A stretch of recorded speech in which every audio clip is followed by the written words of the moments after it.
Isa ka na lang kalawang sa imperyong ito, pangungutya ni Rafael hawak ang peking death certificate. Nakatayo lang si Santiago, tahimik na saksi sa pagtataksil ng sariling dugo. Ang kumpanyang itinayo niya mula sa kalyo at pawis ay tahasang inagaw. Walang sigaw.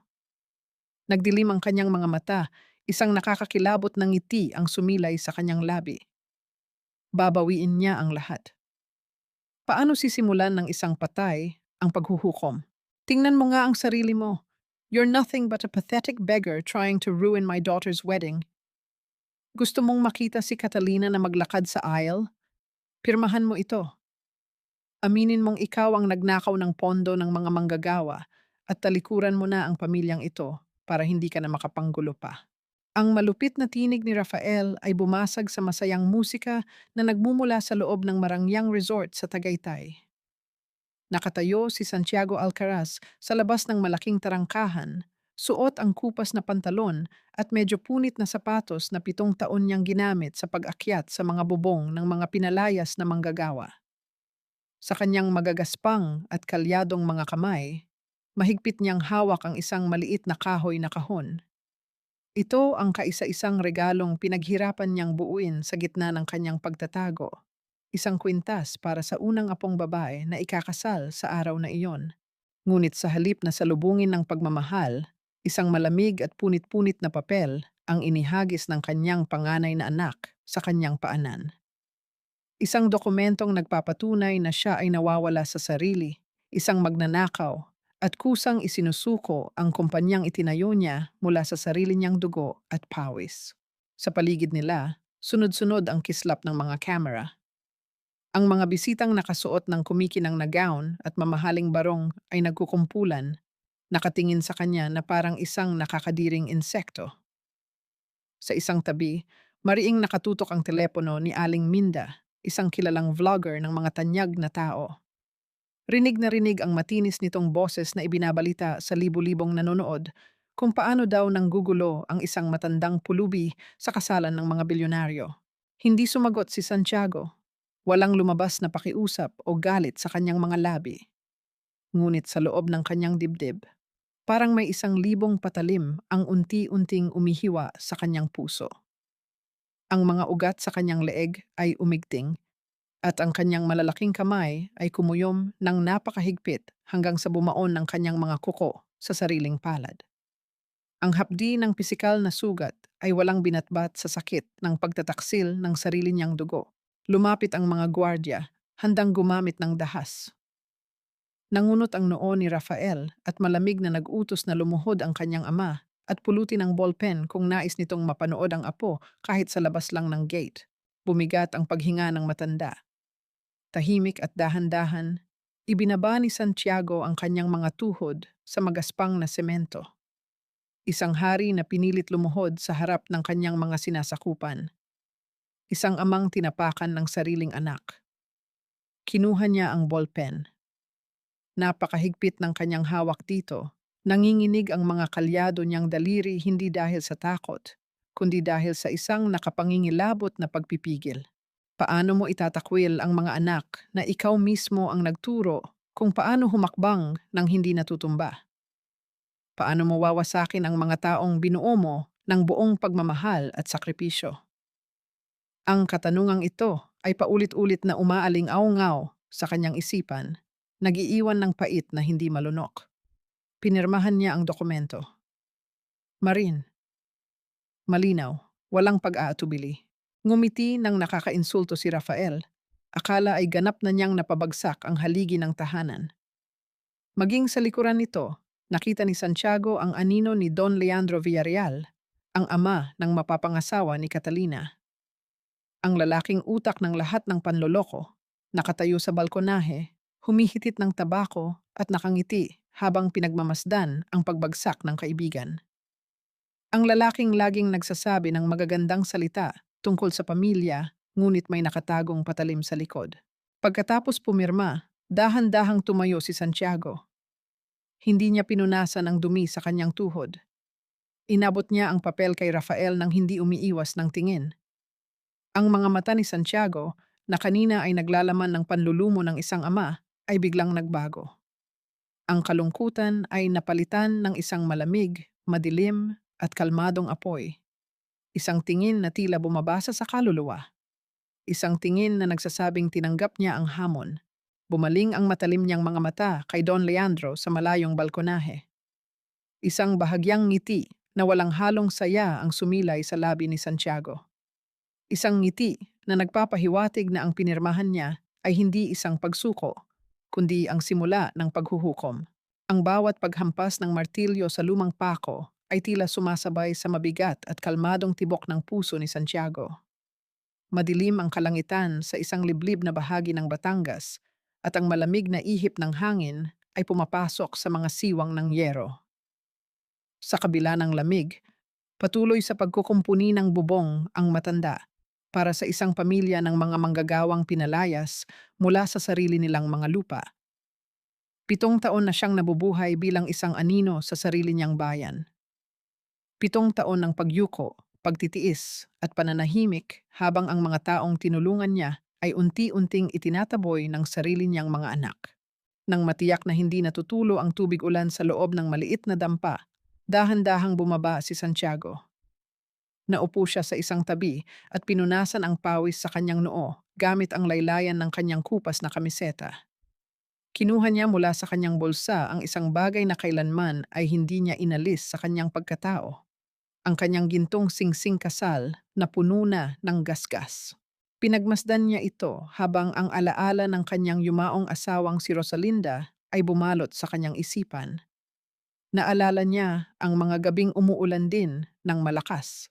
Noong nagsisimula pa lamang sila sa buhay. Wala silang maayos na bubong noon, ngunit kailanman ay hindi niya hinayaang manginig sa lamig ang kanyang asawa. Ibinabalot niya ang kanyang makapal na jacket sa balikat ni Rosalinda at ikinukulong ito sa kanyang matitibay na bisig. Sa mga bisig na iyon, nakakahanap ng tahimik at ligtas na kanlungan ang kanyang asawa. Ang alaala ng mainit na pag-ibig na iyon ang nagbibigay sa kanya ng lakas upang panatilihing buo ang kanyang dangal. Hindi siya pwedeng sumuko.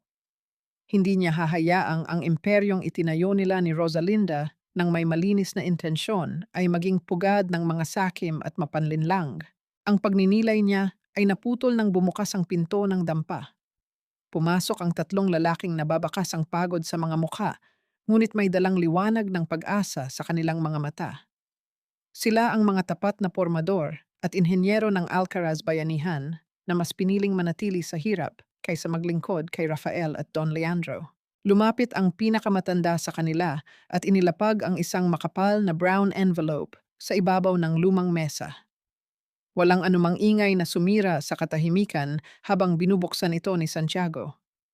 Sa loob ay mga patong-patong na kopya ng bank transfers, mga resibo ng pekeng materyales na binili ng kumpanya, at mga larawan ng lihim na pagkikita ni na Rafael at Leandro. Hindi nabigla si Santiago. Matagal na niyang pinag-aaralan ang bawat galaw ng mga kalaban. Ngunit ang mga dokumentong ito ang huling piraso ng patibong na kanyang inihahanda. Mula sa pananahimik, nagtanong ang isa sa mga manggagawa kung paano nakarating ang mga sensitibong dokumentong iyon sa kanila. Ibinigay raw iyon ng isang taong nasa mismong loob ng kumpanya ng mga Villarreal, isang aninong lihim na nag-aabot ng impormasyon kay Santiago. Isang taong may sariling galit sa pamilya ni Don Leandro at ginagamit ang pananahimik ni Santiago upang pabagsakin ang hari mula sa loob. Hindi na nagtanong pa si Santiago. Kilala niya kung sino ang taong ito. Alam niyang ang kalaban ng kanyang kalaban ay hindi palaging kaibigan, kaya't bawat hakbang niya ay kinakalkula niya ng mabuti. Isang panginginig mula sa kanyang lumang telepono ang kumuha sa kanyang atensyon. Tiningnan niya ang isang maikling text message na nagmula sa hindi kilalang numero. Ang pagsasanib puwersa ay pipirmahan sa araw ng kasal. Itinago ni Santiago ang telepono sa kanyang bulsa at dahan-dahang tumayo. Ang kanyang mga balikat na kanina ay nakayuko sa pagod ay muling umunat ng may pambihirang tindig. Tiniklop niya ang mga dokumento at itinago sa ilalim ng kanyang jacket. Handa na ang entablado. Ang 7 taon ng pananahimik at pangungulila sa mga anino ng Batangas ay matatapos na. Panahon na upang bumalik sa liwanag ang arkitekto at bawiin ang lahat ng kinuha sa kanya, hindi sa pamamagitan ng galit, kundi sa pamamagitan ng malamig at walang awang katarungan. Ang marahan at formal na pagpapatunog ng kutsara sa isang basong kristal ay kumuha sa atensyon ng lahat ng bisita sa loob ng Grand Hall. Nakatayo sa gitna ng entablado si Don Leandro Villarreal, formal at nag-uumapaw sa karangyaan. Hawak niya ang mikropono. Ang kanyang mukha ay inukitan ng isang perpektong maskara ng pagiging mabuting ama at huwarang haligi ng lipunan. Family is everything, panimula ni Leandro. Ang kanyang boses ay malambot at puno ng pekeng empatiya. Sa araw na ito, hindi lang natin ipinagdiriwang ang pag-iisa ni na Mateo at Catalina. Ipinagdiriwang din natin ang pagpapatuloy ng isang pamana. Isang pamanang muntik ng masira ng isang malagim na trahedya. Huminga ng malalim si Leandro, umaarte na tila may mabigat na dalahin. Nakakaawa ang nangyari kay kumpadring Santiago. Isang matapang na lalaki, isang bayani ng bayan, ngunit tuluyang kinain ng sakit sa pag-iisip. He lost his mind, and sadly, he almost destroyed everything he built. Mabuti na lang at ang kanyang mga magigiting na anak na sina Rafael at Diego ay nandito upang protektahan ang kanyang dangal. Let us not judge the old man we saw outside. We just have to pity him. Napatango ang mga bisita, bulong-bulungan ng awa at paghanga kay Leandro at sa mga anak ni Santiago. Sa sandaling iyon, bahagyang itinaas ni Leandro ang kanyang kamay upang punasan ang isang huwad na luha sa gilid ng kanyang mata. Sa pag-angat ng kanyang braso, kumislap sa ilalim ng mga ilaw ang isang pamilyar at antigong gintong relos na suot niya. Ang relos na iyon ay dating pag-aari ni Santiago, isang alaalang walang hiyang ninakaw ni Leandro nang palayasin nila ang matanda 7 taon na ang nakararaan upang angkinin ang lahat ng kapangyarihan. Sa isang madilim na sulok malapit sa VIP table, pinapanood ni na Rafael at Diego ang talumpati habang umiinom ng mamahaling alak. Walang bahid ng lungkot, awa o pagsisisi sa kanilang mga mukha pagkatapos ipahiya ang kanilang ama sa harap ng buong bansa. Brilliant speech, nakangising komento ni Rafael habang pinaiikot ang alak sa kanyang baso. Bukas na bukas din, pagkatapos ng opisyal na pirmahan ng merger, ipagigiba ko na ang mga basurang bahay ng mga manggagawa sa Batangas. It's time to build a real casino resort, hindi yung charity ward na pinipilit ng matandang baliw na yon. Saglit na natigilan si Diego. Isang mabilis na pag-aalinlangan ang dumaan sa kanyang mga mata nang marinig ang planong pagpapalayas sa mga taong naging kasangga nila noong sila ay nagsisimula pa lamang. Ngunit ang munting konsensyang iyon ay mabilis ding nilamon ng kasakiman at takot na bumalik sa hirap. Tumawa siya, isang mapait at malamig na halakhak na nagpapatunay ng kanyang tuluyang pagkasira. Make sure they pack up before noon, kuya. Hindi magandang tingnan ng mga squatter sa bagong investment portfolio natin. Mula sa mataas na balkonahe, nakatayo si Catalina, suot ang kanyang magarbong damit pangkasal na gawa sa pinakapinong seda. Naririnig niya ang mga palakpakan at ang tawanan ng kanyang ama at tiyuhin, ngunit may kakaibang bigat at panikip sa kanyang dibdib. Pilit niyang iniwaksi sa kanyang isipan ang itsura ng matandang pulubi sa labas ng gate, ang matandang sapilitang pinaluhod ng kanyang sariling ama. Kung totoong baliw at magnanakaw ang matandang iyon, bakit kakaibang kapayapaan at katatagan ang nakita niya sa mga mata nito kanina nang pumirma ito? Bakit pakiramdam niya ay may isang napakalaking kasinungalingan na nagkukubli sa likod ng mga mapang-akit na ngiti ng mga Villarreal? Ang kanyang malalim na pag-iisip ay nabulabog nang marinig niya ang pagkakagulo ng mga gwardiya sa ibaba, malapit sa pangunahing tarangkahan ng resort. Tila may pinagtatalunan ang mga tauhan ng kanyang ama. Sa gitna ng kanilang pabilog na kumpol, may hawak ang hepe ng mga gwardiya na isang luma at gawa sa kahoy na kahon. Isang kahon na iniwan ng matandang pulubi bago ito tahimik na naglakad papalayo sa dilim. Walang awang tinapakan ng hepe ng mga gwardya ang maliit na kahon na gawa sa kahoy. Umalingaw ang malutong na pagkasira nito sa sementadong daanan. Mula sa madilim na bahagi ng gate, tahimik na lumabas si Santiago upang pulutin ang mga nagkalat na piraso. Ngunit bago pa man niya makuha ang laman nito, itinulak siya ng isang gwardya, dahilan upang bumagsak ang matanda sa magaspang na kalsada. Bumakat ang dugo mula sa kanyang nagasgas na siko. "Tumigil kayo! Leave him alone!" Isang matining at puno ng autoridad na boses ang pumigil sa mga tauhan. Hinihingal na dumating si Catalina. Binitawan niya ang laylayan ng kanyang mahabang gown at mabilis na lumuhod sa tabi ng matanda. Wala siyang pakialam kung madumihan ang kanyang mamahaling damit.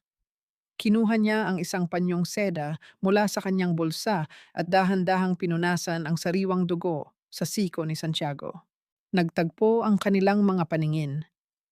Para kay Santiago, tila tumigil ang pag-ikot ng mundo. Narito sa kanyang harapan ang apong matagal niyang pinanabikang yakapin at protektahan. Nanikip ang kanyang lalamunan. Gustong-gusto ng kanyang mga bisig na kumilos. Nahagkan ang dalaga at sabihing ligtas na ito dahil nandito na ang kanyang lolo. Ngunit nanatili siyang nakapako. Mariin niyang kinagat ang loob ng kanyang pisngi upang pigilan ang anumang emosyon na sisira sa kanyang maingat na plano. Kailangan niyang magtiis. Gamit ang kanyang nanginginig ngunit magaspang na kamay, inabot ni Santiago ang tanging bagay na nakaligtas mula sa sirang kahon, isang luma ngunit makintab na kwintas na may gintong palawit. "Para sa iyo ito, Ineng," malumanay at malalim na wika ni Santiago. Ang kanyang boses ay naglalaman ng lungkot na pilit ikinukubli. Isang regalo mula sa isang matandang kaibigan. Isang lola na hindi umabot upang makita kang suot ang iyong damit pangkasal. Nagtataka man, maingat na tinanggap ni Catalina ang kwintas. Nang sandaling iyon, isang napakalakas at malamig na ihip ng hangin mula sa lawa ng taal ang yumakap sa kanila. Napayakap si Catalina sa kanyang sarili, nanginginig sa nipis ng kanyang damit pangkasal. Walang anumang salita, dahan-dahang hinubad ni Santiago ang kanyang lumang jacket. Sa kabila ng pagiging kupas at luma nito, maingat niya itong ibinalot sa mga balikat ni Catalina. Isang simpleng kilos, ngunit ang init at bigat ng telang iyon ay nagbigay sa dalaga ng isang kakaiba at napakalalim na pakiramdam ng kaligtasan. Para siyang binalot ng isang matibay na pader na hindi matitibag ng anumang bagyo. Tumingala siya upang magpasalamat, ngunit nakatalikod na ang matanda, unti-unting naglalaho pabalik sa malamig na anino ng gabi. Naiwang nakatayo si Catalina sa harap ng malaking gate. Ibinaling niya ang kanyang paningin sa kwintas na hawak niya. Dahan-dahan, binaliktad niya ang gintong palawit upang tingnan kung may nakasulat dito. Binasa niya ang pangalang nakaukit sa malamig na metal. Unti-unting nanlaki ang kanyang mga mata, at ang kanyang paghinga ay tila naipit sa kanyang lalamunan. Nanigas ang buo niyang katawan. Ang pangalang nakaukit doon ay Rosalinda. Ito ang eksaktong pangalan ng kanyang yumaong lola, ang kaisa-isang pangalan na mahigpit na ipinagbawal ng kanyang amang si Rafael na banggitin kailanman sa loob ng kanilang pamamahay. Sa isang madilim at liblib na pasilyo sa likurang bahagi ng resort, malayo sa tugtugan at tawanan ng mga bisita, nakatayo si Santiago. Pinalilibutan siya ng mga anino, ngunit ang kanyang presensya ay kasing tibay ng isang haliging bato. Ilang sandali pa, ang mga mabibigat na hakbang ng isang lalaki ay bumasag sa katahimikan. Mula sa dilim ay lumabas si Lucio, isang matagumpay na abogado at isa sa mga pinagkakatiwalaang tao ni Don Leandro. Suot ang isang mamahaling itim na suit, huminto siya sa harap ni Santiago at inabot ang isang makapal na brown envelope. Nandyan na lahat ng offshore accounts ni Leandro, pati na ang mga peking resibo ng materyales na ginamit ni na Rafael at Diego. Malamig at mabilis na sabi ni Lucio. "You have enough bullets to shoot them all down. Gamitin mo iyan para maikulong sila at maipabagsak ang buong pagsasanib puwersa ngayon din. Tahimik na kinuha ni Santiago ang sobre, hindi niya ito binuksan. Sa halip, itinaas niya ang kanyang paningin at tumitig ng tuwid sa mga mata ng batang abogado. Isang titig na tila naghihiwa sa bawat patong ng kasinungalingan at pagpapanggap ni Lucio. Akala mo ba ay napakagaling mong magtago ng lihim? Kalmado ngunit malalim na tanong ni Santiago, ang boses ay walang anumang pahiwatig ng kaba. O dapat ba kitang tawaging Lucio Villarreal? Nanigas ang panga ni Lucio. Ang kanyang perpektong postura ay biglang gumuho at isang mabilis na pag-alon ng gulat at takot ang dumaan sa kanyang mga mata. Paano nalaman ng matandang ito ang pinakamalalim niyang sikreto? Hindi hinayaan ni Santiago na makabawi ang lalaki. Ipinagpatuloy niya ang pagsasalita. Ang bawat salita ay parang mabigat na bato na ibinabagsak sa pagkatao ni Lucio. Alam ko kung sino ka. Isang anak sa labas. Isang anak na itinapon at itinakwil ni Leandro dahil mas pinili niya ang yaman at kapangyarihan kaysa sa inyo ng iyong ina. Tinutulungan mo ako hindi dahil may pakialam ka sa mga manggagawa ko.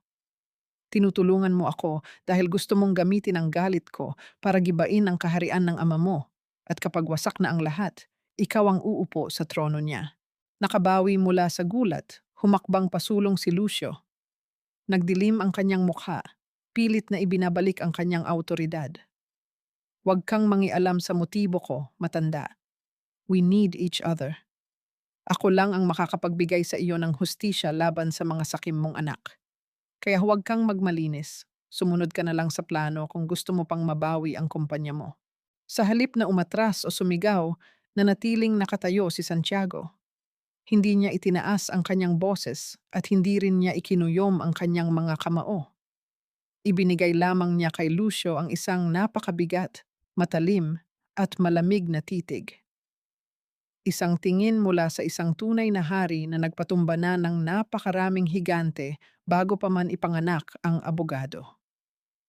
Ang katahimikang namayani sa pagitan nila ay nakakapangilabot. Unti-unti, nanghihina ang tuhod ni Lucio at nang hindi niya namamalayan, napaatras siya ng isang hakbang.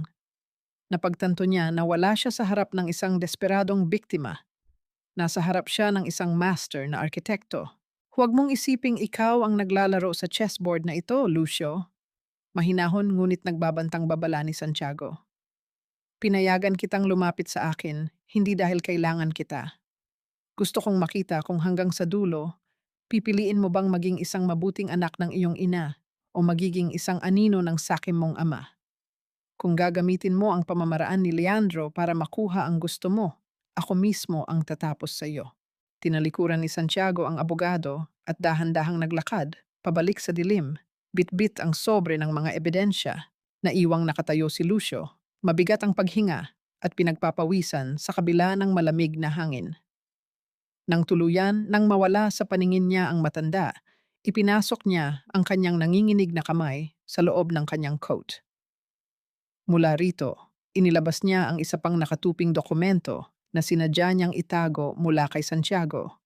Isang lihim na resolusyon na maglilipat ng buong kapangyarihan ng kumpanya sa kanyang pangalan sa sandaling maaresto si Leandro. Malapit na ang oras ng seremonya. Ang mga orasan ay patuloy sa pag-ikot, patungo sa oras ng paghuhukom. Sa loob ng maliit na kapilya sa likod ng Marangyang Resort, tanging ang mahinang liwanag mula sa mga kandila ang nagbibigay ng tanglaw kay Santiago.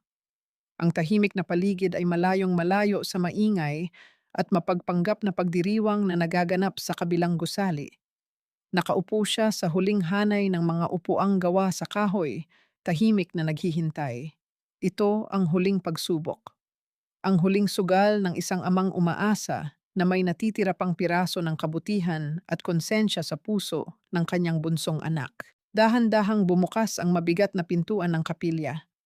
Pumasok si Diego, magulo ang buhok at mabilis ang pag-akyat baba ng dibdib dahil sa malalim na paghinga.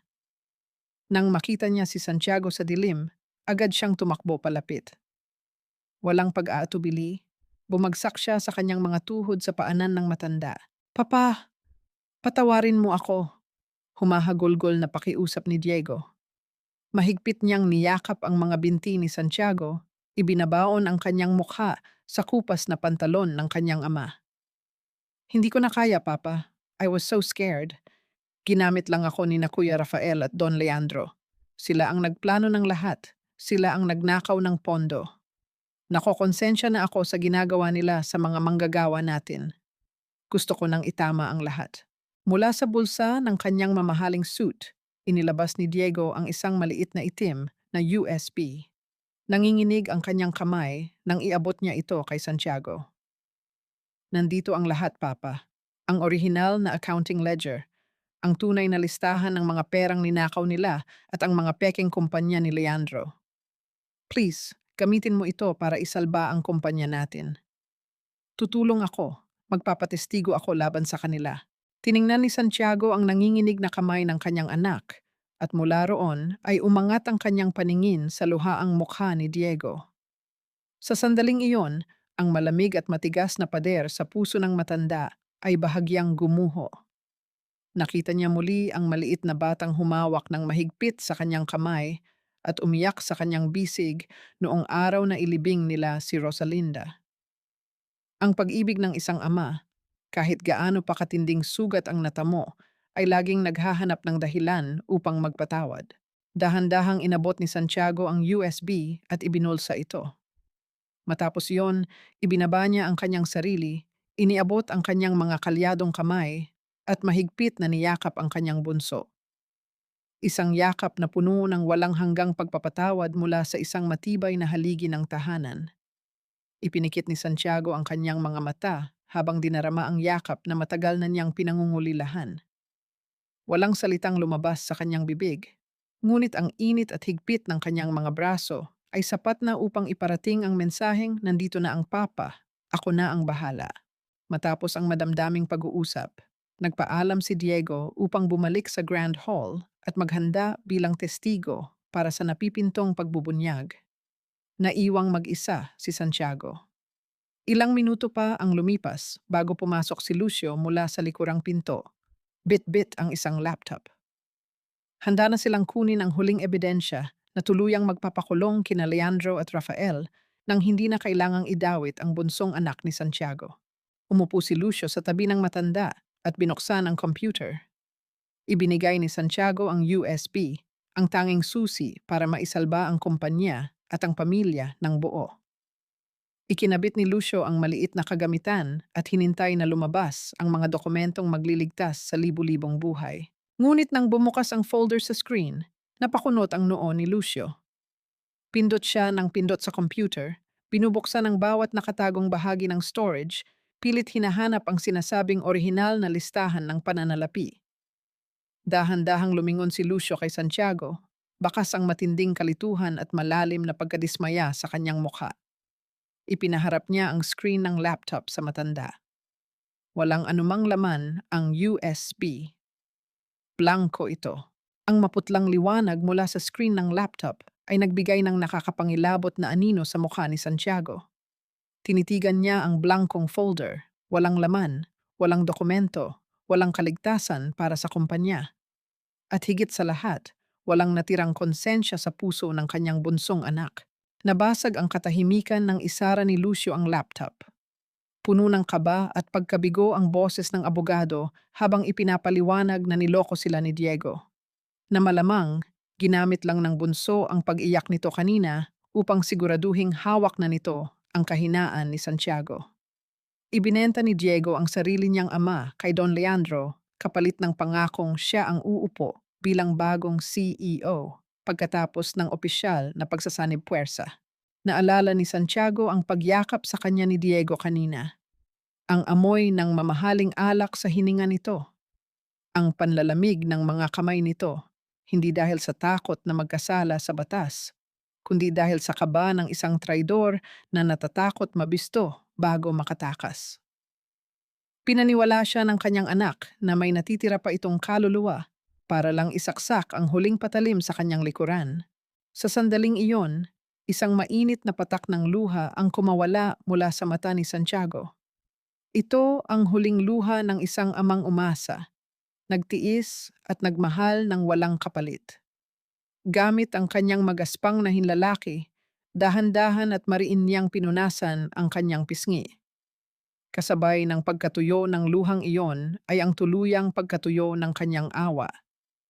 Ang mainit na pagmamahal ng isang haligi ng tahanan ay nilamon ng isang malamig, matalim, at kalkuladong kadiliman. Kung hindi nila kayang maging mga anak, hindi na siya magiging isang ama. Siya ay magiging batas. Tumiim ang bagang ni Santiago. Umayos siya ng tayo, at sa unang pagkakataon matapos ang 7 taon ng pagtatago, nawala ang lahat ng bigat at pagkakuba sa kanyang mga balikat. Dahan-dahan niyang inayos ang gusot ng kanyang lumang kwelyo. Tumingala siya, at sa isang tinig na kasing lamig at talim ng yelo, bumulong siya sa hangin. Wala na akong anak. Nataranta si Lucio. Pilit niyang pinipigilan ang matanda. Pabulong na nagmamakaawa na kailangan na nilang umatras at magtago muli. Wala na silang hawak na ebidensya upang pigilan ang kasunduan. Kung lalabas si Santiago ngayon ng walang dalang matibay na patunay, pagtatawanan lang siya ng mga tao at tuluyan ng ipapakulong ni na Leandro bilang isang matandang baliw na nanggugulo. Ngunit tila bingi si Santiago sa mga babala ng abogado. Ang kanyang mga mata ay nakapako na sa iisang direksyon. Hindi niya kailangan ng nakaw na USB para pabagsakin ang mga taong nakalimot kung sino ang nagbigay sa kanila ng kapangyarihan. Humakbang si Santiago patungo sa malaking pintuan ng kapilya. Itinulak niya ang mabigat na kahoy ng buong lakas. Ang malakas at nakakasilaw na liwanag mula sa Grand Hall ay sumalubong sa kanyang mukha. Hindi na siya naglalakad bilang isang pulubi o isang biktima na nangangailangan ng awa. Naglakad siya ng tuwid, puno ng pambihirang autoridad, at may hakbang ng isang haring nagbabalik upang sunugin ang sarili niyang kaharian. Ang mga malalaking pinto ng Grand Hall ay dahan-dahang bumukas. Natigil ang masayang tugtugin ng orkestra at unti-unting namayani ang isang nakakabinging katahimikan sa buong bulwagan. Nakatingin ang lahat sa pinto. Nakatayo roon si Santiago. Wala na ang nakayukong pulubi na pinagtawanan nila sa labas ng gate kanina. Ang taong naglalakad ngayon sa gitna ng red carpet ay may tindig ng isang leon na handang bawiin ang kanyang teritoryo. Ang bawat hakbang niya ay mabigat at may kasamang kakaibang autoridad na automatikong nagpaurong sa mga bisita upang bigyan siya ng daan. Mabilis na naglakad papalapit si Don Leandro, bitbit ang kanyang perpektong ngiti at pekeng kabaitan. Sa harap ng napakaraming camera at ng patuloy na livestream ni Aling Minda, inilabas ni Leandro ang isang makapal na sobrang naglalaman ng pera. Inilahad niya ito kay Santiago. Ang boses ay malambing, ngunit puno ng lason. Kumpadre, maawa ka sa sarili mo. Huwag mo nang sirain ang kasal ng apo mo. Tanggapin mo itong tulong ko, pambili ng gamot at pagkain. Umalis ka na ng tahimik at ipapangako kong walang mananakit sa iyo. Hindi kinuha ni Santiago ang sobre. Hindi rin niya ito tinabig o ginawan ng anumang marahas na kilos. Tinitigan lamang niya ito gamit ang kanyang malamig na mga mata bago dahan-dahang ibinaling ang kanyang paningin kay Leandro. Nang magsalita siya, ang kanyang boses ay hindi sumisigaw, ngunit ang lalim at talim nito ay umabot sa pinakasulok ng bulwagan. Hindi ko kailangan ng limos na nagmula sa mismong perang ninakaw mo sa mga tao ko. Hinihingi ko ang eksaktong 10 minuto ng inyong oras bago magsimula ang kasal na ito. Nawala ang ngiti sa mukha ni Rafael. Puno ng galit siyang sumenyas sa mga nakatayong gwardiya upang kaladkarin ang kanyang ama palabas. Subalit bago pa man makalapit ang mga tauhan, mabilis na humarang si Catalina. Nakabuka ang kanyang mga braso, pilit na pinoprotektahan ang matanda.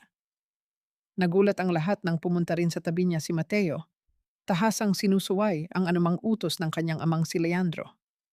Matapang na tiningnan ni Catalina ang kanyang ama at ang pamilya Villarreal. Kung talagang naniniwala kayong baliw siya at walang katotohanan ang mga sinasabi niya, bakit takot na takot kayong pakinggan siya? Let him speak. 10 minuto lang. Umusok sa galit si Leandro ngunit pilit pa ring ikinukubli ang kaba. Paano nagawang wasakin ng isang nakapulubing matanda ang perpektong imahe na binuo niya sa loob ng maraming taon? Nakaramdam ng matinding kaba si Rafael, lalo na nang makita niya ang kalmadong mukha ng kanyang ama. Wala itong hawak na anumang papel o dokumento, ngunit ang presensya nito ay sapat na upang payanigin ang kanilang kumpiyansa. Paano mapapatunayan ni Santiago na siya ang may-ari ng imperyong ito, gayong matagal na siyang idineklarang patay sa mata ng batas? Ginamit ni Santiago ang pagkakataong iyon. Sa isang seryoso at mabigat na tono, nagtanong siya ng isang simpleng bagay sa harap ng lahat ng naroon, kabilang na ang libu-libong nanonood online. Sigurado ba kayong ang mga lupang kinatatayuan ng mga bahay ng aking mga manggagawa sa Batangas ay pag-aari ng Alcaraz Bayanihan at handa na ninyong ibenta sa ilalim ng inyong pagsasanib puwersa? Hindi na nakapagpigil si Leandro. Nawasak ang kanyang kalmado at maginoong maskara. Puno ng puot at kayabangan, inagaw niya ang mikropono at sumigaw upang ipahiya ang matanda. Wala kang mapapala dito. Kahit anong sabihin mo, walang kwenta ang pirma mo at wala kang karapatang pigilan ang bentahang ito. Patay ka na sa batas at mismong mga anak mo ang nagpatunay na nabaliw ka bago ka tuluyang nawala. Isang nakakapangilabot na katahimikan ang muling bumalot sa buong resort. Nanlaki ang mga mata ng mga bisita at maging si Aling Minda ay napatakip ng bibig habang nakatutok ang camera sa namumutlang mukha ng bilyonaryo. Ang bawat salitang binitawan ni Leandro ay tila isang matalim na patalim na bumaon sa kanyang sariling lalamunan. Sa pagnanais niyang ipahiya ang matanda upang maprotektahan ang kanyang sarili, hindi niya namalayang inamin niya sa harap ng buong mundo ang kanyang pinakamalaking kasalanan. Paano magiging wasto ang isang kontrata ng bentahan kung ginamit nila ay peking death certificate, gayong alam nilang buhay ang tao at iginigiit nilang baliw ito? Isa itong malinaw na panloloko sa batas at hayagang pandaraya. Mabilis na kumalat ang bulong-bulungan sa buong bulwagan. Nakatutok pa rin ang camera ni Aling Minda at sa screen ng kanyang telepono, sunod-sunod ang pagbaha ng mga komento ng libu-libong taong nagagalit sa kawalang hiyaan ng mga Villarreal at ng mga anak ni Santiago. Namutla si Leandro. Pilit niyang binabawi ang kanyang sinabi, nauutal at nawawala ang kanyang perpektong postura, ngunit huli na ang lahat. Narinig na ito ng lahat. Bago pa man makapag-isip ng palusot si Leandro, isa pang hindi inaasahang bisita ang pumasok mula sa malaking pintuan. Isang matandang ginang na may hawak na makapal na folder ang naglakad patungo sa entablado. Siya ay si Tia Celestina, ang nakababatang kapatid ng yumaong si Rosalinda. Matagal na siyang pinagbawalan ni na Rafael na lumapit sa pamilya upang hindi mabunyag ang katotohanan, ngunit ngayon, nagbabalik siya upang ipagtanggol ang dangal ng asawa ng kanyang kapatid. Sa harap ng mga naguguluhang bisita, inilabas ni Celestina ang mga orihinal na dokumento. Sa isang malakas at malinaw na boses na nangibabaw sa buong bulwagan, ipinahayag niya na dala niya ang tunay na medical records mula sa tatlong magkakaibang doktor na nagpapatunay na kailanman ay hindi nawala sa katinuan si Santiago. Bukod pa rito, ipinakita niya sa himpapawid ang mga birth certificate ng tatlong magkakapatid, kasama ang isang lumang litrato ni Santiago na buhat-buhat si Catalina noong sanggol pa ito. Malinaw ang ebidensya, ang pulubing tinatawag nilang baliw ay ang tunay na ama at ang tunay na nagmamay-ari ng lahat ng kayamanang ipinagmamalaki nila. Lalong nagpanik si Rafael. Tumulo ang malamig na pawis sa kanyang noo.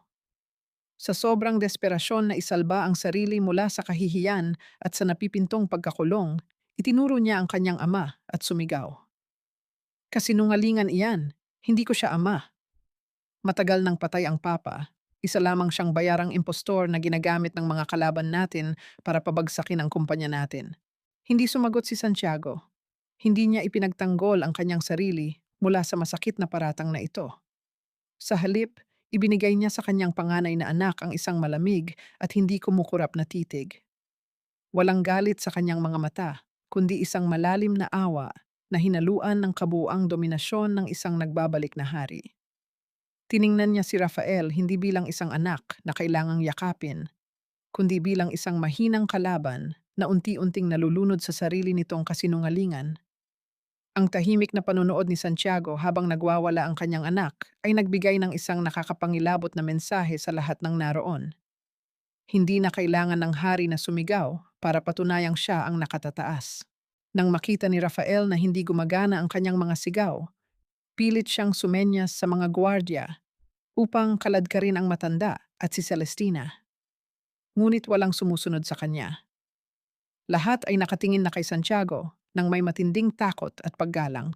Sa gitna ng kaguluhang ito, isang mabilis na hakbang ang umagaw sa atensyon ng lahat. Umakyat si Diego sa entablado, inagaw ang mikropono mula kay Leandro, at itinaas ang isang makapal na itim na libro. Ito ang Peking Accounting Ledger. Huminga ng malalim ang bunsong anak. Tiningnan ng tuwid ang kanyang ama na kanina lamang ay niyakap niya sa loob ng kapilya at handa ng ibato ang pinakamasakit na kasinungalingan na tuluyang wawasak sa pagkatao ni Santiago. Mataimtim na nakatutok ang lahat kay Diego habang itinataas niya ang itim na libro. Ang kanyang mga mata, na kanina ay lumuluha sa harap ni Santiago, ay ngayon puno ng mapagkunwaring tapang at kalungkutan. Ginamit niya ang boses ng isang biktima na napilitang magsalita sa ngalan ng katotohanan. Patawarin mo ako, Papa, pero hindi ko na kayang magsinungaling para pagtakpan ka. Panimula ni Diego, ang tinig ay umaalingaw-ngaw sa buong bulwagan. Hindi totoong kami ni na Kuya Rafael ang nagnakaw. Ang librong ito ang nagpapatunay na ikaw, Santiago Alcaraz, ang kumuha ng pondo ng mga manggagawa para sa sarili mong luho bago ka tuluyang nawala sa katinuan. Ginawa namin ang lahat para itago ang kahihiyan mo, para maprotektahan ang pangalan mo bilang isang haligi ng tahanan. Ibinenta namin ang aming mga ari-arian para lang takpan ang mga butas na ginawa mo. Pero heto ka ngayon, naninisi ng iba dahil sa sarili mong kasalanan. Umusbong muli ang matinding bulong-bulungan sa buong Grand Hall. Sa screen ng telepono ni Aling Minda, biglang nagbago ang ihip ng hangin. Ang mga komento na kanina ay pumapanig kay Santiago ay unti-unting napalitan ng pagdududa. Paano kung totoo ang sinasabi ng anak? Paano kung talagang nawala na sa sarili ang matanda at ginagawa lang itong lahat dahil sa inggit at kabaliwan? Upang patibayin ang kasinungalingan, humakbang pasulong si Valeria, ang pangalawang anak ni Santiago, na isang tanyag na abogada. Ayos na ayos ang kanyang buhok at suot ang isang matapang na pulang panggabing damit. Humarap siya sa madla, taglay ang kumpiyansa ng isang taong sanay magbaluktot ng batas. Bilang isang abogada at anak niya, pinatutunayan ko ang sinasabi ng kapatid ko. Malamig na pahayag ni Valeria, hindi man lang tumitingin sa kanyang ama. Pinag-aralan ko ang mga dokumentong iyan.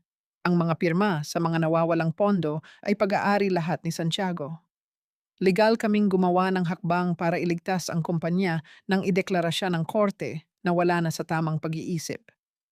Ginawa namin ito dahil mahal namin siya, pero hindi namin hahayaang sirain niya ang kinabukasan ng libu-libong manggagawa dahil lang sa kanyang kahibangan. Tunay na nakakadurog ng puso ang marinig mula sa sariling mga anak ang ganitong klasing pagtataksil.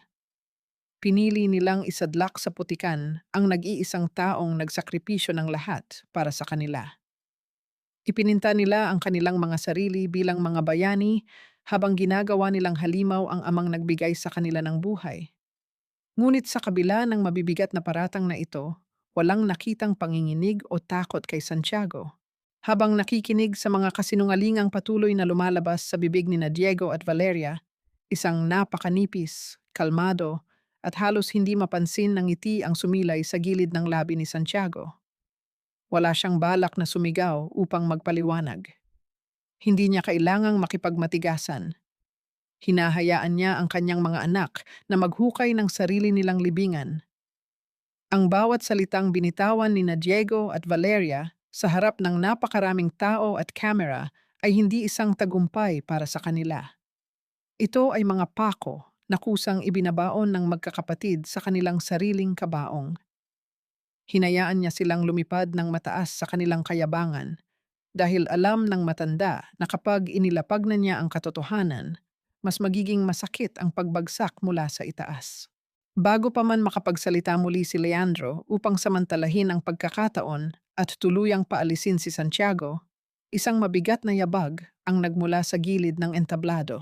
Umakyat si Lucio, ang pinagkakatiwalaang abogado ng mga Villarreal. Tuwid ang kanyang tindig at may hawak na isang opisyal na dokumento. Ito ang resolusyon ng Board of Directors na palihim niyang inihanda upang ilipat ang lahat ng kapangyarihan at pag-aari sa kanyang pangalan. Ang pagtatangkang agawin ang trono sa gitna ng kaguluhan ay magsisimula na. Nakatayo sa gitna ng entablado si Lucio, ang kanyang mga mata ay nagliliyab sa galit at tagumpay habang nakatingin kay Don Leandro. Itinaas niya ang dokumentong hawak niya upang makita ng lahat. Tapos na ang pagpapanggap mo, Leandro. Matapang na pahayag ni Lucio. Para sa kaalaman ng lahat, ako si Lucio Villarreal, ang anak sa labas na itinapon at itinakwil ng lalaking ito para lang protektahan ang kanyang malinis na pangalan sa lipunan. At ngayon, hawak ko ang resolusyon ng Board of Directors. Sa oras na maaresto kayo sa lahat ng kalokohan nyo, ako ang automatikong uupo bilang bagong chairman ng pinagsanib na kumpanya. I'm taking everything you denied me and my mother. Gumuho ang mundo ni Leandro. Napanganga ang mga bisita sa panibagong pasabog na ito. Ang lalaking pinagkakatiwalaan ng pamilya Villarreal ay isa palang ahas na naghihintay lang ng tamang pagkakataon upang tuklawin ang hari. Subalit bago pa man makapirma si Lucio upang gawing opisyal ang kanyang pag-angkin sa kapangyarihan, dahan-dahang humakbang si Santiago. Walang kaba sa kanyang mga galaw. Dumukot siya mula sa bulsa ng kanyang lumang jacket at inilabas ang isang nakatuping papel. Hindi ito ang original na ledger, kundi ibang mahalagang dokumento na matagal na niyang inihanda. Akala mo ba talaga, Lucio, na hindi ko nakikita ang bawat piyesa na ginagalaw mo sa chessboard na ito? Kalmado ngunit napakalalim na wika ni Santiago. Ibinuka niya ang papel. Nandito ang lahat ng ebidensya ng paggamit mo ng mga dummy corporations upang palihim na bilhin ang mga shares ng kumpanya ko at ng Villarreal. Ginamit mo ang parehong maruming taktika ng amang kinamumuhian mo. Nanigas si Lucio. Tila naubusan ng hangin ang kanyang mga baga. Hindi niya inasahan na kahit ang kanyang pinakatagong sikreto ay matagal na palang nahukay ng matandang ito na inakala niyang ginagamit lamang niya. Hindi sumigaw si Santiago. Lumapit siya ng bahagya kay Lucio, sapat upang marinig ng abogado ang bigat ng bawat salita niya. Tinanong kita kanina sa dilim, pipiliin mo bang maging mabuting anak ng iyong ina o magiging anino ka ng amang nagtapon sa inyo? Nasa iyo ang desisyon. Go ahead and sign it. Pumirma ka riyan ngayon din at patunayan mong wala kang pinagkaiba sa kanila. Nanginig ang mga kamay ni Lucio habang nakatingin sa panulat at sa resolusyon. Tiningnan niya ang natakot at basag na mukha ni Leandro. Pagkatapos ay ibinaling niya ang kanyang paningin kay Santiago. Sa mga mata ng matanda, nakita niya ang isang tunay na haligi ng tahanan. Isang lalaking nawalan ng lahat, ngunit nanatiling malinis ang dangal. Napagtanto ni Lucio na 50 hakbang na palang nauuna si Santiago sa kanya. Binigyan lamang siya nito ng sapat na kalayaan upang pumili kung saang landas niya gustong magtapos. Rinig na rinig ang malutong na tunog ng pagpunit ng papel sa loob ng tahimik na bulwagan. 2 beses pinunit ni Lucio ang kanyang sariling resolusyon at hinayaan ang mga piraso na bumagsak sa sahig. Tinanggap niya ang kanyang pagkatalo sa isip at prinsipyo. Dahan-dahan, yumukod ng bahagya si Lucio sa harap ni Santiago. Isang tahimik na pagbibigay galang at pag-amin kung sino ang tunay na alpha sa silid na iyon. Ipapasa ko ang lahat ng offshore accounts ni Leandro sa mga autoridad sa labas. Mahinang sabi ni Lucio bago siya tuluyang bumaba ng entablado, iniiwan ang kanyang maitim na ambisyon upang piliin ang tamang landas. Ngunit ang katahimikan ng tagumpay ay agad na binasag ng isang malakas at mapang-asar na halakhak. Tumatawa ng nakakabaliw si Rafael.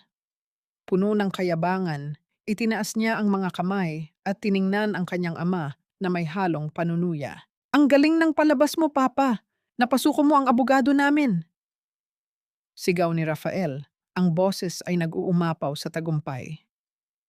Pero kahit ano pang gawin mo, Kahit ibunyag pa ni Lucio ang mga bank accounts na yan, the merger is done. Legal ng amin ang mga lupa ng manggagawa mo dahil naipirma na ang kontrata ng bentahan kaninang umaga. Huli na ang lahat, matanda. Wala ka nang mababawi. Nanatiling nakatayo si Santiago.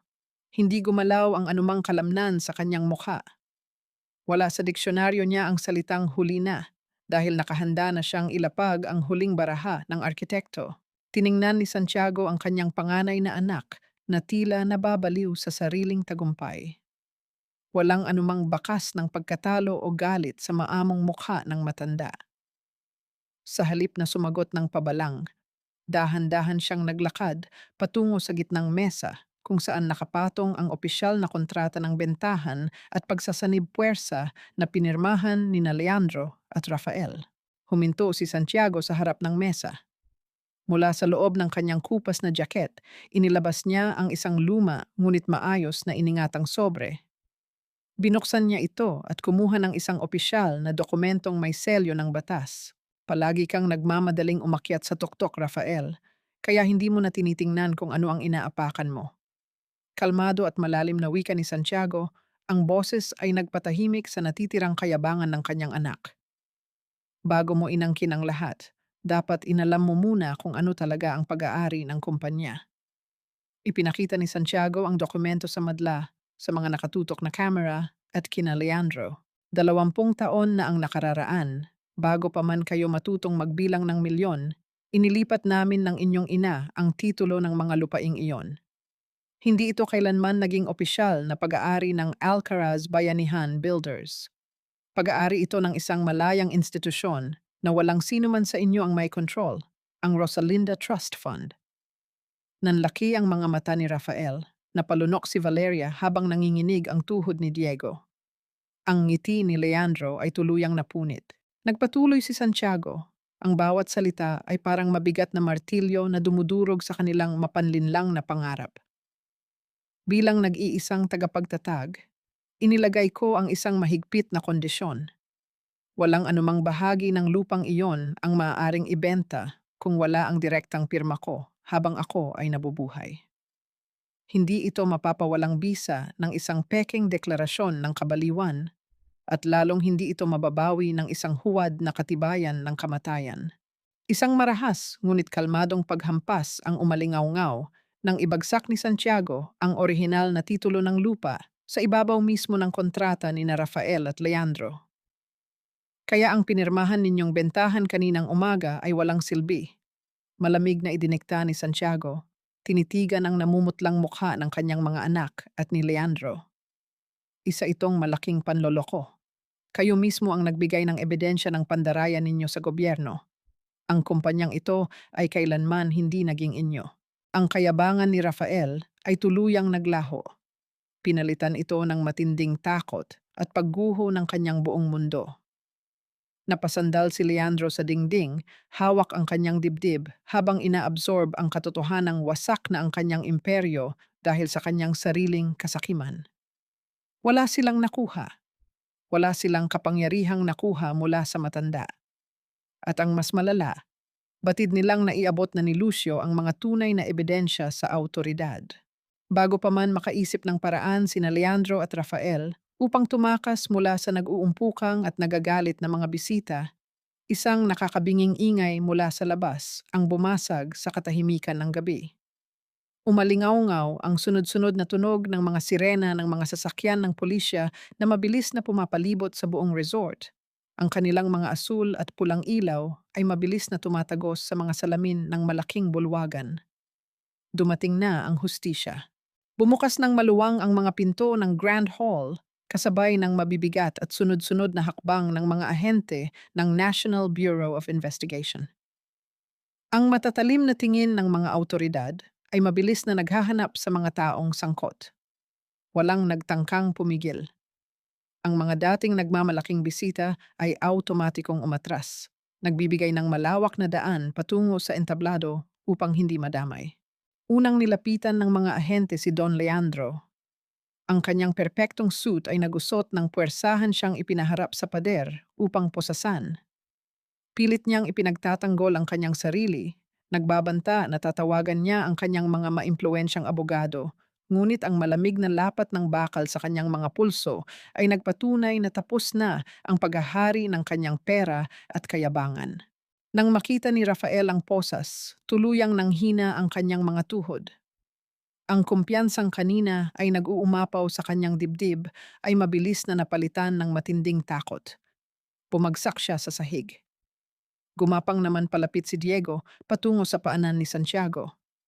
Humahagulgol, mahigpit na niyakap ng bunso ang mga binti ng kanyang ama, ibinabaon ang kanyang basang mukha sa lumang sapatos ng matanda. Papa, please, tulungan mo kami. I'm sorry, Papa.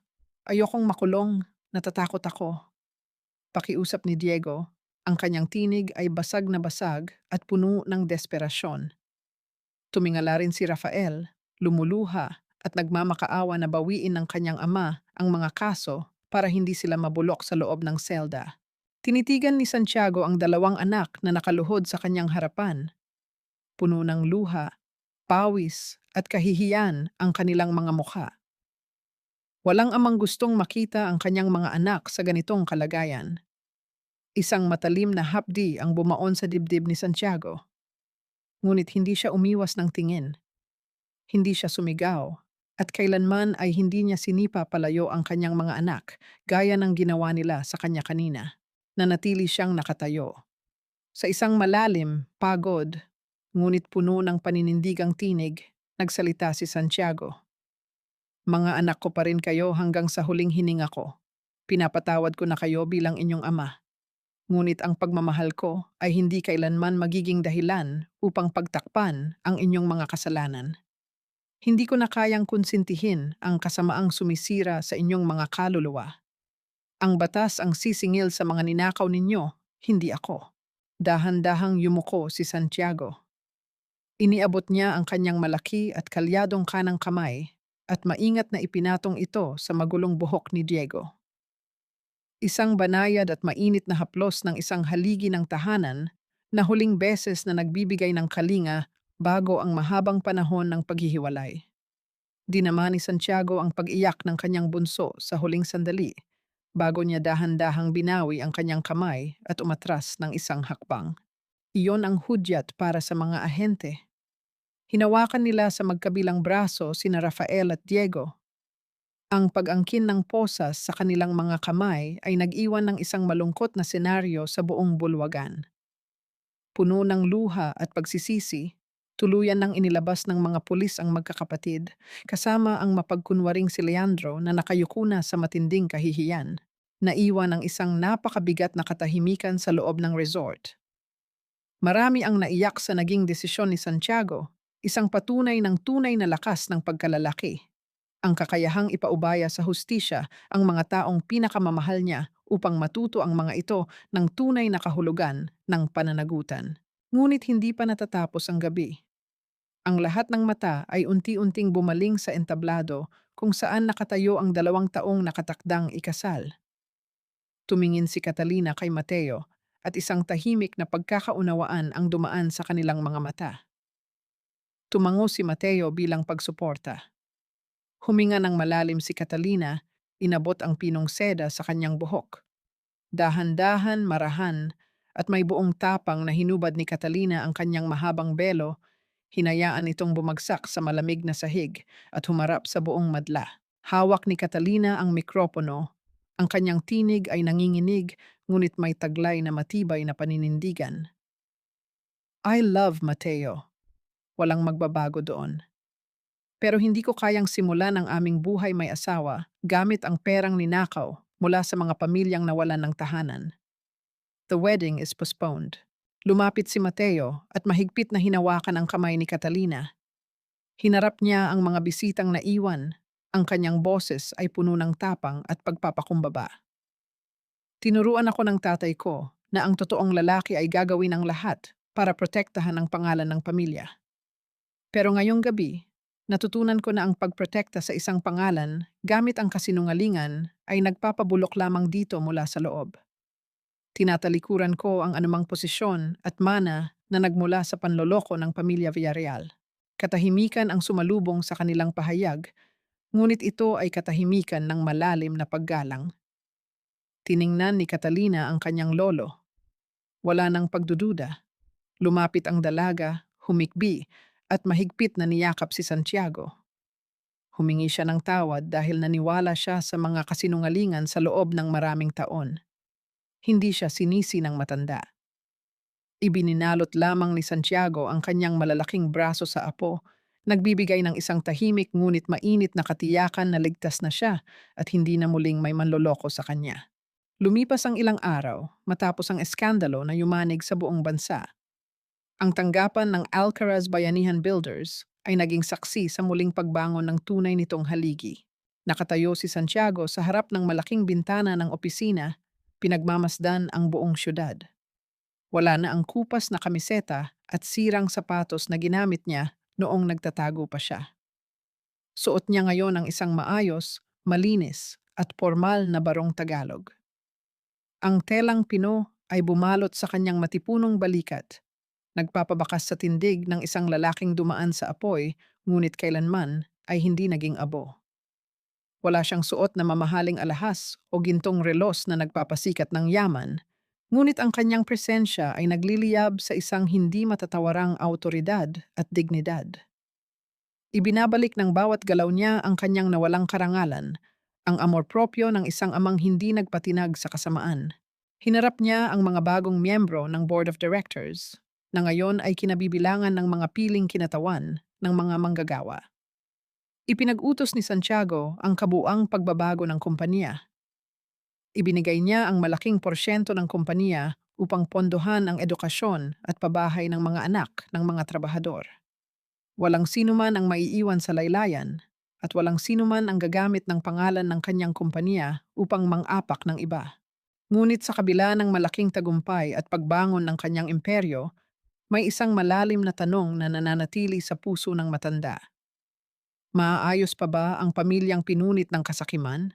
Malamig ang hangin na sumalubong kay Santiago nang pumasok siya sa isang mahaba at madilim na pasilyo ng piitan. Ang mabigat na pagkalampag ng mga kandadong nagbubukas at ng bakal na rehas na nagsasara ay umaalingaw-ngaw sa bawat sulok ng pasilidad. Tumigil si Santiago sa tapat ng isang malamig na selda, tinitigan ang dalawang nakayukong anino sa loob, handang harapin ng mga anak na kasalukuyang nagbabayad sa kanilang mga kasalanan. Lumipas ang isang buong taon matapos ang gabing yumanig sa kanilang pamilya. Isang simpleng seremonya ng kasal ang naganap sa loob ng isang maliit at tahimik na kapilya sa Batangas. Walang mararangyang ilaw, walang malalaking kamera na nakatutok, at walang mga mapagkunwaring bilyonaryong naghihintay ng pagkakataong makalamang sa kapwa. Ang mga nakaupo sa mga upuang kahoy ay ang mga manggagawa, ang mga pamilyang nabigyan ng ligtas na masisilungan, at ang mga taong may tunay na pagmamahal kina Catalina at Mateo. Sa isang sulok, tahimik na nakaupo si Valeria. Walang mamahaling alahas o matapang na kolorete sa kanyang mukha. Suot niya ang isang simpleng puting damit. Tinalikuran na niya ang maruming mundo ng korporasyon at ngayon ay naglilingkod bilang isang abogadang nagbibigay ng libreng serbisyo para sa mga mahihirap na pamilya sa kanilang probinsya. Ito ang kanyang naging paraan upang unti-unting bayaran ang kanyang mga kasalanan at linisin ang kanyang budhi. Wala sa kapilya sina Rafael at Diego. Kasalukuyan pa rin silang nakapiit sa loob ng malamig na selda, binabayaran ang bigat ng kanilang mga nagawa. Ngunit hindi sila pinabayaan ni Santiago. Buwan-buwan ay bumibisita ang matanda, dala ang mga paborito nilang pagkain at kinukumusta ang kanilang kalagayan. Oo, napatawad na niya ang kanyang mga anak sa pinakasulok ng kanyang puso. Tahimik na ang kanyang kaluluwa at wala nang natitirang galit o paghihiganti. Ngunit kailanman ay hindi niya ginamit ang kanyang yaman at impluensya upang ilabas sila sa kulungan. Natutunan ni Santiago ang pinakamahirap na leksyon ng isang ama. Ang tunay na pagmamahal sa pamilya ay hindi ang pagkukonsinti sa kanilang mga kasamaan upang mapanatili ang pekeng imahe ng pagkakaisa. Ang tunay na pamilya ay itinatayo sa pundasyon ng katotohanan, at pinahihilom sa pamamagitan ng matapang na pagharap sa mga pananagutan. Bago magsimula ang paglalakad patungo sa altar, lumapit si Catalina kay Santiago. Ang dalaga ay napakaganda sa kanyang simpleng kasuotan.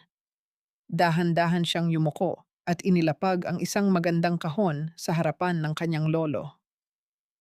Nang buksan niya ito, tumambad ang isang pares ng bago, matibay, at malinis na sapatos na balat.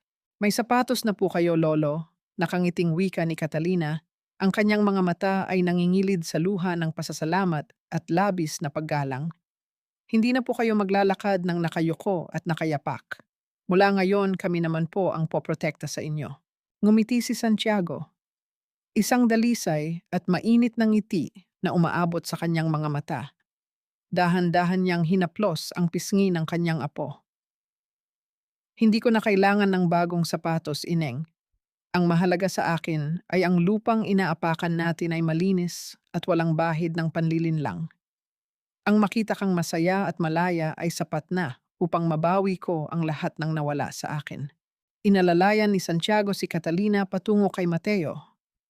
Sa pagkakataong ito, ibinibigay niya ang kanyang apo hindi sa isang imperyong puno ng kasinungalingan, kundi sa isang lalaking handang panindigan ang katotohanan. Matapos ang seremonya, lumabas si Santiago mula sa kapilya. Sinalubong siya ng sariwang hangin ng Batangas na nagdadala ng amoy ng lupa at mga bagong usbong na dahon. Ipinasok niya ang kanyang mga kamay sa bulsa ng kanyang barong at tumingin sa malayo. Sa ibaba ng burol, nakatayo ang mga bagong gawang bahay para sa kanyang mga manggagawa. Matibay, may maayos na bubong na hindi tutuluin ng ulan at puno ng masasayang pamilya. Napabuntong hininga siya ng malalim, isang paghinga ng ganap na kalayaan at kapayapaan. Naibalik na niya ang kanyang dangal. Naitayo na niyang muli ang kanyang pangalan. Siya si Santiago Alcaraz. Isang amang nasugatan ng malalim, isang haring pinabagsak at tinapakan ng sariling dugo. Ngunit sa huli, napatunayan niyang ang tunay na lakas ng isang lalaki ay hindi nasusukat sa kapal ng kanyang pitaka o sa dahas ng kanyang kamao. Ang pinakamataas na uri ng pagkalalaki ay matatagpuan sa isang malamig at matalas na isipan, sa pusong marunong magpatawad ng hindi nagpapaabuso, at sa walang hanggang paninindigan bilang isang matibay na haligi ng tahanan.